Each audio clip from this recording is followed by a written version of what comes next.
مقامات ثبت اسناد حالت شهروندی تاجیکستان میگویند از این به بعد گذاشتن پسوندهای روسی اوف و اووا و اوویچ و اوونا در نسب ساکنان کشور رسما منع شده است.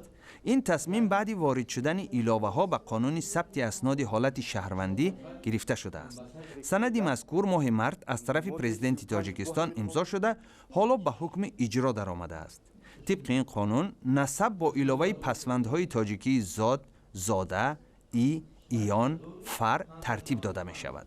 لغو پسوندهای روسی اوف و اووا و اوویچ و اوونا بهار سال 2007 از سوی پرزیدنت تاجیکستان صدا داد.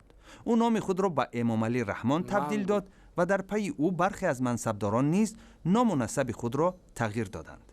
در این باره صحبت داشتیم با نماینده وزارت عدلیه تاجیکستان جلال‌الدین کریموف. همکارمان فرزان محمدی ابتدا از او خواست تغییر و علاوه ها به قانون را شرح دهد. طبق ماده قسم 4 ماده 20 آمده است که نسب شخص با علاوه کردن پسوندهای نسب ساز تهیه می‌گردد. یعنی پسوندهای نسب ساز این زاد، زاده، ایان، یار، فر می باشد. با فرزندان گذاشتن نام‌های به ما بیگانه منع است. اینچنین گذاشتن نام پرندگان، حیوانات، اشیا، مال و غیره که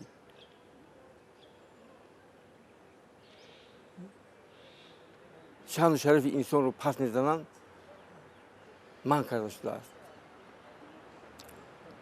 با نام شخص علاوه کردن تخلص‌های ملا، صوفی، خوجا، خواجه، امیر و با اینها مانند نیز منع میباشد.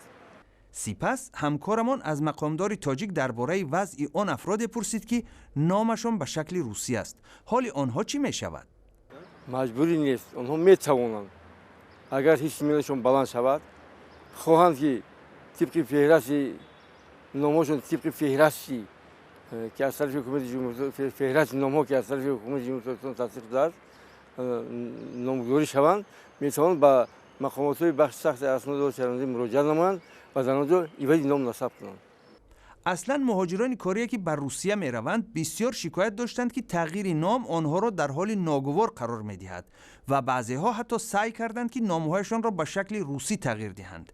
در این باره منصبدار تاجیک می گوید ما اون نامگذاری رو در اساس قانون میکنیم و قانون ما رو هم دولت صاحب اختیار صاحب استقلال که این سال ما 25 سالگی آن رو پیشواز میگیریم خیر مینماییم. همه دولت‌های دنیا ما را اعتراف کردند و قانون‌های ما با اون نامگذاری که در اساس قانون میشود آنها باید اعتراف کنند.